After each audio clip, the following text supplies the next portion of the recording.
नमस्कार। होत असलेल्या जिल्हा परिषद पंचायत समिती निवडणुकीच्या निमित्तानं भुईंज गटातील एक सर्वसामान्य कार्यकर्ता मतदार म्हणून मला माझं मनोगत आज व्यक्त करायचंय।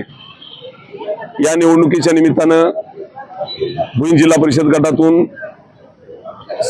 किसनवीर कारखान्याचे उपाध्यक्ष सन्माननीय प्रमोददादा शिंदे हे जिल्हा परिषद गटाचे राष्ट्रवादीचे उमेदवार म्हणून उभे आहेत आणि कांतीलाल पवार यांच्या सौभाग्यवती राणी कांतीलाल पवार या उडतारे गणाच्या राष्ट्रवादी काँग्रेस पार्टीच्या उमेदवार आहेत।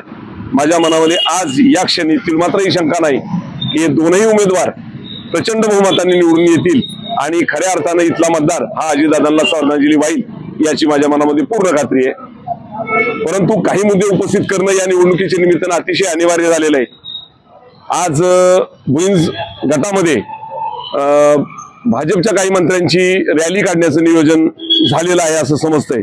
वास्तविकता माझा या सर्व मंत्री महोदयांना एक सर्वसामान्य नागरिक शेतकरी म्हणून एक प्रश्न आहे की महोदयांनो, ज्या वेळेला किसनवीर सातारा साखर कारखान्याची चाकं थांबलेली होती त्या दिवशी शेतकऱ्यांच्या आणि सर्वसामान्यांचा प्रश्न घेऊन तुम्ही या भुईंज मध्ये कधी आला होता का?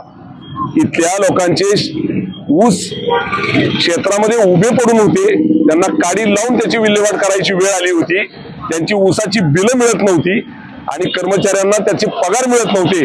त्या दिवशी आपण आज ज्यांना पाठिंबा देताय त्या नेते मंडळींना तुम्ही हा प्रश्न विचारायला किंवा या शेतकऱ्यांचं सांत्वन करायला कधी या भुईंजमध्ये आला होता का? हा माझा तुम्हाला या निवडणुकीच्या निमित्तानं खरा सवाल आहे। काही वर्ष 8-10 वर्ष इथला शेतकरी, इतका कर्मचारी, इतका सर्वसामान्य नागरिक आणि इथली बाजारपेठ व्यापारी सर्वजण किसनवीर कारखान्यावर अवलंबून असताना या कारखान्याची दुरावस्था ज्यांनी केली त्यांच्या प्रचाराच्या रॅलीमध्ये तुम्ही येऊन इथल्या सर्वसामान्य नागरिक शेतकऱ्यांचा अपमान करताय असं माझा सरळ आरोप तुमच्यावर आहे। वास्तविकता हा तालुका हा पुरोगामी विचारांचा आहे। यशवंतराव चव्हाण साहेब, शरदचंद्रजी पवार साहेब, किसनवीर आबा, क्रांतिसिंह नाना पाटील या सर्व लोकांचा वैचारिक वारसा त्यावेळेपासून आजपर्यंत या तालुक्यानं जोपासलेला तो घेऊन या मातीमध्ये मकरंदाबा त्याच पद्धतीने काम करतात।